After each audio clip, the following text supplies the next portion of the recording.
Again, it's great to see everyone here this morning. So glad that you were able to join us, and hope that you have a wonderful Sunday and a good start to your week.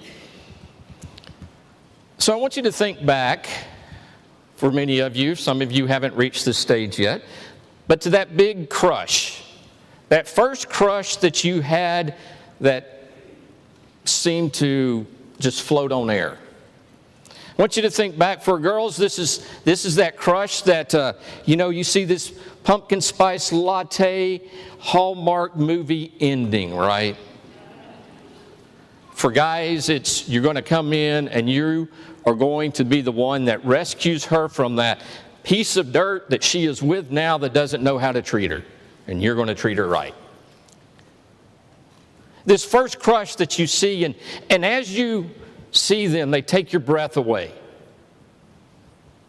You begin to go through their social media accounts, Facebook, Twitter, Instagram, and you find out everything that you can about this person.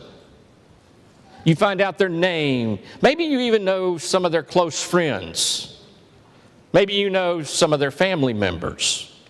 And as you go through, you learn all that you can about this person. As a matter of fact, you could probably win a trivia contest when it came to things about this person. Only person you might beat may not be able to beat would be mom or dad, but you would definitely beat boyfriend or girlfriend who they're with now, because you have learned more about them than they have.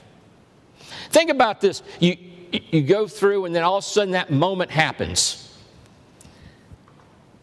And you're talking to them, you're in conversation, and man, it seems like you guys have just been friends forever, have always known each other. The butterflies are going for the girls, the guys are just seeing visions of, oh, I am this. Oh, yes, this is going right the way I want to. You see this great stuff, and then all of a sudden that person you're talking to goes, now, what was your name again?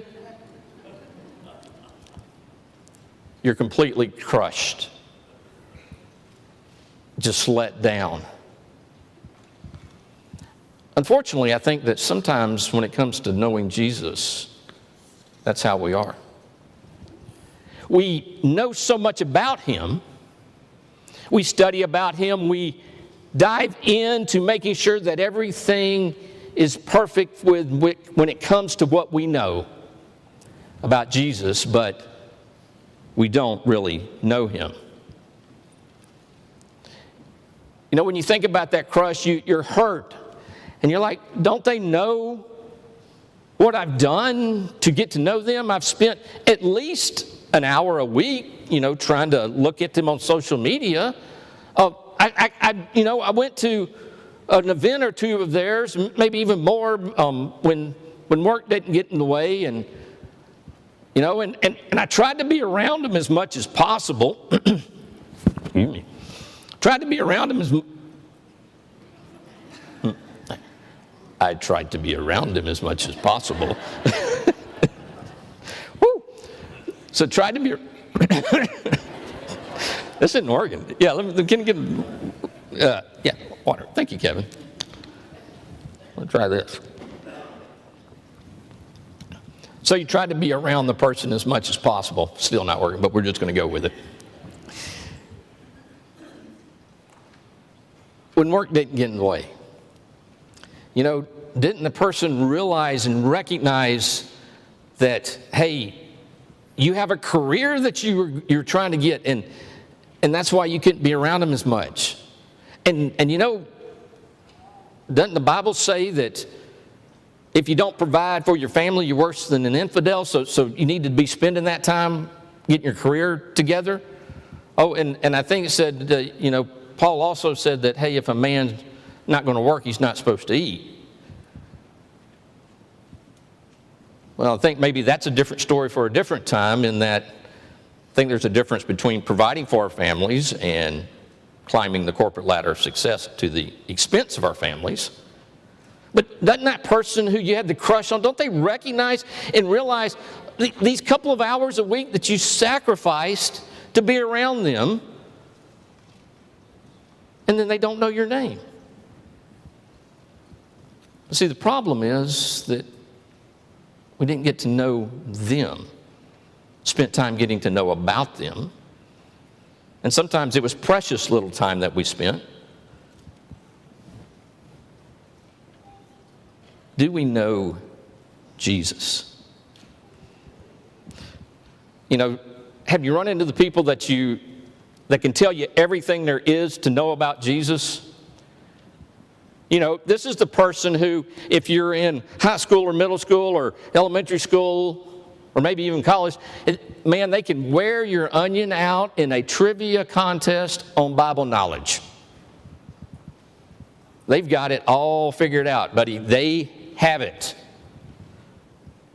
They get really excited when they're talking about Jesus. Man, they're really excited about it. Every other post they have on social media is a Jesus meme or a spiritual meme. They go to a lot of church events. They are there all the time. And man, they even go to the ones where you get bonus points. You know, the mission trip. They hit the mission trip, so they get bonus points for that one. Now, I'm not saying that any of these things are bad. I'm not saying that some of them aren't very helpful. I mean, it is nice to see a meme sometimes on social media that does lift up your spirit, doesn't it? But when we judge our knowing Jesus by these types of things, I think we've missed the boat. I think sometimes we measure our knowing Jesus by certain things and we say, man, I know him, I'm close to him. But our lives themselves have not changed. Our spirit, our attitude towards others has not changed. And this is extremely important, I feel. I think this is the time where, you know, when it comes to the things of life that really matter, this is where those of us who are 7s and 9s need the 1s and the 8s to not sugarcoat it and tell us like it is. And if you don't know what those are, then look up Enneagram or find somebody under the age of 30 and they can tell you all about it. We don't need it sugarcoated. We need the truth. It's like when I go to the oncologist, I saw 3 of them this week, which is normal for me, and every 3 months I go and talk to them. I don't want it sugarcoated. You found something, you didn't find something, what does it look like, what's going on? I want to know the truth. Why? Because then that way I can prepare myself for it. I can know what I need to do. Sometimes we like our gospel sugarcoated. But the truth is this, guys. If we don't know Jesus, he doesn't know us. And if he doesn't know us, heaven's not our eternal home. Listen to Matthew 7:21 through 23 again. Not everyone who says to me, Lord, Lord, will enter the kingdom of heaven, but he who does the will of my Father who is in heaven will enter. Many will say to me on that day, Lord, Lord, did we not prophesy in your name, and in your name cast out demons, and in your name perform many miracles? Okay, so let's set this up. The people that he is talking about are the people who think they are religious. They're the people that know the law. The Pharisees, the scribes, a lot of these people. They are the people who, if anybody should get in, they should get in. This is who he's talking about. And the people that walk around with their chests puffed out because they've got on the right clothes, their tassels on their garments were the right length, and they had the right look about them.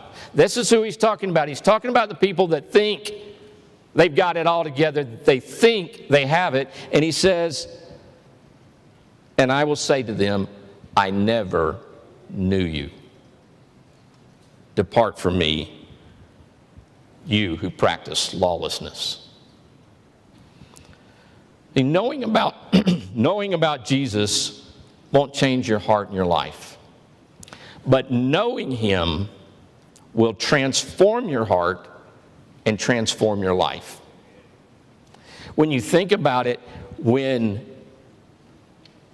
you know about somebody Does it really change your life? You may know about a celebrity. You may know about that crush, but until you know them, things don't change.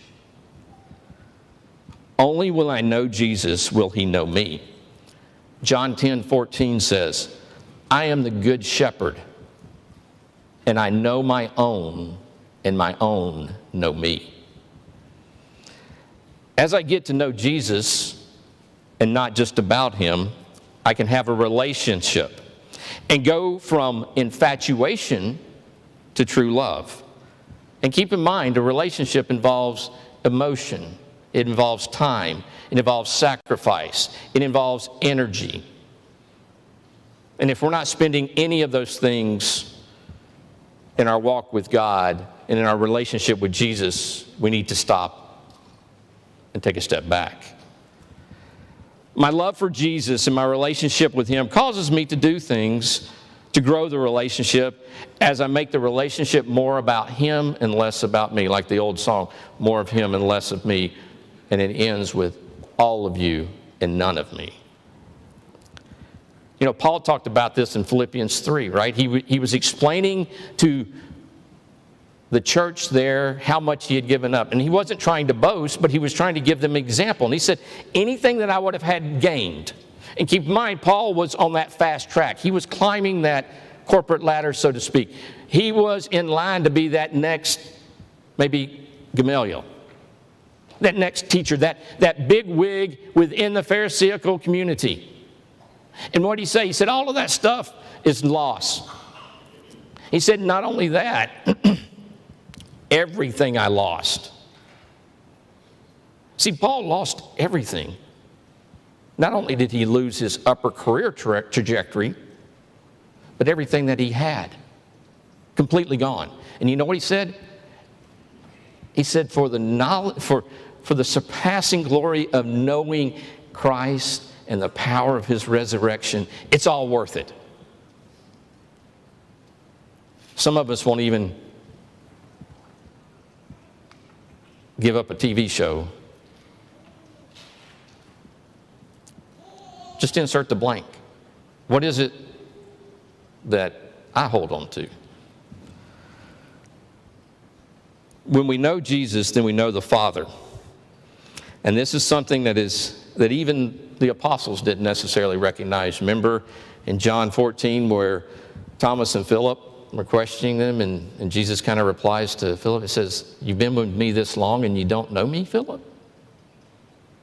So see, it's a danger. If the apostles had that problem, guys, we can have that. I can have that. It's not some superficial thing, and it's not just some, it's not that big of a deal, you know, I do know him. No, it's something to pay attention to, because if the apostles struggled with it, you can bet we're going to struggle with it. Now, make no mistake, we can't know Jesus if we don't know about him. Think about the Ethiopian in Acts chapter 8, right? He's talking to Philip and he says, who's he talking about? Is this prophet talking about himself or somebody else? And the next verse says, and beginning there, Philip opened up the scriptures and preached to him Jesus. He was telling him about that. So we have to know Jesus. We have to know about him before we can know him. It's common sense. It's logical. Follow sequence. But sometimes I myself have confused my getting to know about Jesus and my time I spend doing that with my knowing Jesus. For example, do I use my study to excuse my lack of discipleship? My study about him, the time that I spend studying? Do I gloss over the Good Samaritan in Luke 10 and forget that, yeah, I'm studying about Jesus, and that's all well and good, and I need that, and that's part of what I should be doing. But am I really doing some stuff? Do I measure my relationship with Jesus by comparing myself to others? See, a lot of times when we know about Jesus, but we don't know Jesus, what do we do? Well, I'm not as bad as that person, or at least I don't do this, or hey, at least I'm doing X, Y, and Z. At least I'm at church on Wednesday nights. So I feel good about myself. That's a sure sign that, hey, maybe I know about Jesus, but I don't know Jesus. Do I confuse my adoration for devotion? We can all be fans. It's easy to be a fan, right? It's easy to adore somebody. It's easy to be a fan of a sports team. It's easy to be a fan of somebody. But it's not so easy to be a follower, because a follower requires sacrifice. And Jesus said, if you're going to follow me, I need you to give up a few things, didn't he? No, that's not quite what he said. He said, if you're going to follow me, I need you to give up everything. And sometimes I don't know that I really grasp the fact that to truly follow Jesus, I have to be willing to give up, and to give up everything, not just some things, not just a few things. Think about that. Meditate on that for a little while. What am I not willing to give up? What have I given up? Do I point to my observation or my observance, not observation, my observance of traditions as evidence of me knowing Jesus? Now, I'm not saying that we shouldn't have traditions and that traditions are wrong things or that they're not good things. But what I am saying is that whether or not we observe and hold fast to certain traditions are a measure of a relationship with God. Turn, if you would, over to Colossians chapter 2. And I want us to look at this for just a second, because I think sometimes I fall in the habit of judging, and I fall in the habit of comparing, and I fall in the habit of assessing whether or not I'm following Jesus, I know Jesus by, am I observing certain things? And Paul, in talking to the Colossians here, they're dealing with a couple of outside influences. They're dealing with the Jewish people who are trying to get them to follow some of the Jewish laws. They're dealing with the pagans and the pagan rituals. And Paul says, see to it that no one takes you captive through philosophy and empty deception, according to the tradition of men, according to the elementary principles of the world, rather than according to Jesus. See, if I know Jesus, then I'm not going to be taken captive because I know what he wants. He jumps down to verse 20, if you jump down. You have died with Christ to the elementary principles of the world.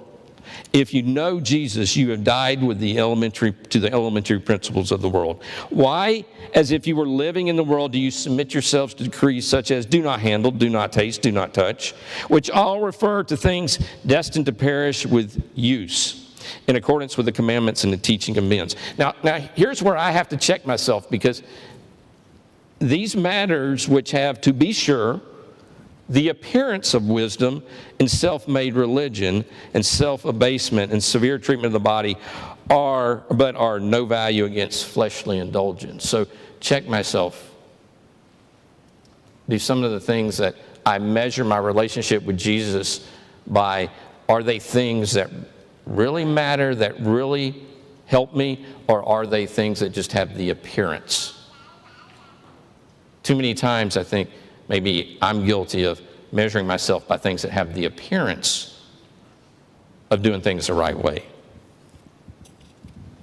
So the question is, if you're really set on Dr. McDreamy there and would do anything possible to have a relationship with him, what are we willing to do for Jesus?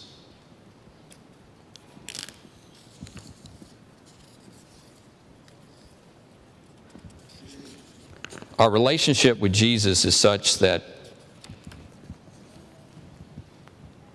it should matter most.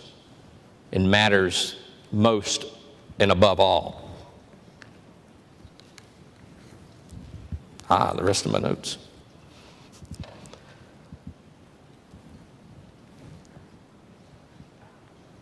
When we think about how much we spend getting to know about Jesus and compare that with the time that we spend doing for Jesus, what do we come up with? Let me ask you this. How much time did you spend this morning, last night, preparing for worship? To come in and worship the Almighty God, the Creator of the universe, the one, the only. Or how much time did you spend getting ready? Well, maybe sometimes the reason our worship isn't what it should be is because we spent more time preparing to look the part than preparing our heart. When I was younger, and one of the churches my dad preached at, they had a tradition, and I can remember the song leader, Tom Connor, would always start, when everybody would come in, they'd be talking, instead of somebody coming up and welcoming, he'd sing, "The Lord is in his holy temple. Let all the earth keep silence," from Habakkuk 2. Think about that. When I know Jesus, I know God, and my approach to worship is that I spend time preparing my heart, my mind to worship Him. I recognize that the Lord is in His holy temple. You know, in Ecclesiastes chapter 5, Solomon talks about guard your heart, guard your words when you go in to God, and don't be hasty. But I think sometimes we spend too much time worrying about what I look like. Do I have on the right clothing? Does my hair look right? Not saying that we shouldn't look nice, but where do we spend our time? Because when we know Jesus, we spend our time preparing our hearts to commune with Him, to have fellowship with Him. Turn over to 1 John chapter 1. This is where I want us to look at, and where we'll probably finish up. When I know Jesus, I have fellowship with Him, and we have fellowship with each other. And it's that koinonia, that true fellowship, that intimate getting to know one another, that relationship that transforms lives, that transforms hearts. What was from the beginning, what we have heard, what we have seen with our eyes, what we have looked at and touched with our hands concerning the word of life. And the life was manifested, and we have seen and testify and proclaim to you the eternal life which was with the Father and was manifested to us. What we have seen and heard, we proclaim to you also, so that you too may have fellowship with us. This is this koinonia. They're telling them about Christ. John said, we're telling you what we saw, what we heard, what we know, who we know. We know Jesus, and we want to tell you about Him. We want you to know Him so that you can have koinonia, fellowship with us. And not only with us, our fellowship is with the Father. Do we want to know God? Do we want to get close to God? Then we get to know Jesus. Jesus said, I am what? The way, the truth, the life.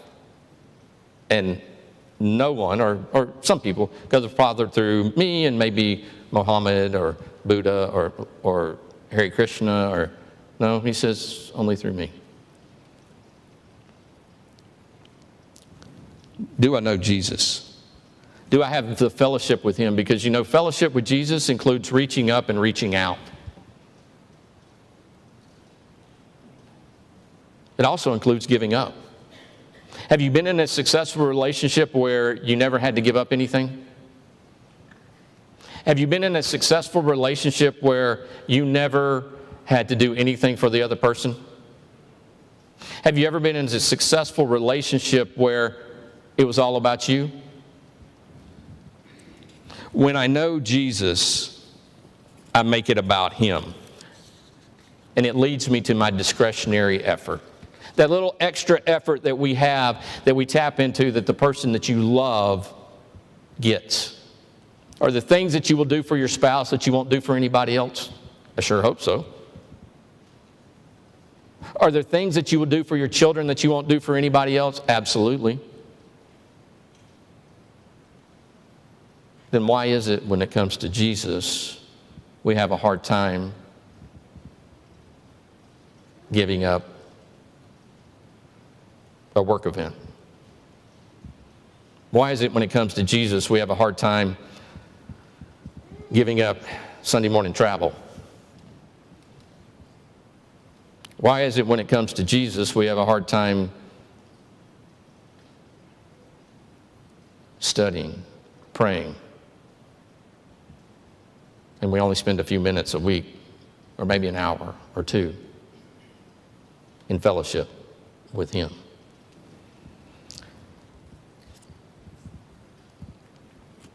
As we look at our relationships,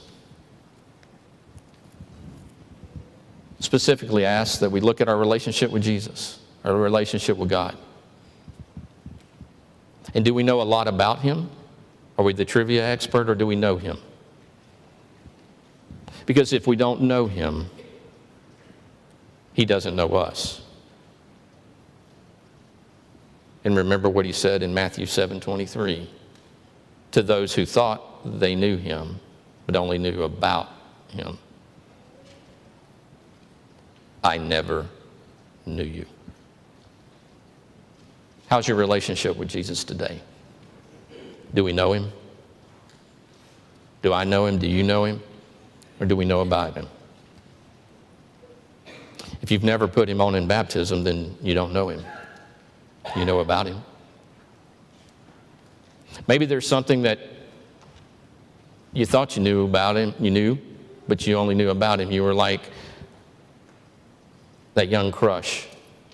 But you know, the good news is that sometimes that young crush, some of you guys who had that happen to you, maybe you're sitting next to that person now. There's time to make it right. If you have a need, we're here and we want to help you. I ask that you come as we stand and as we sing.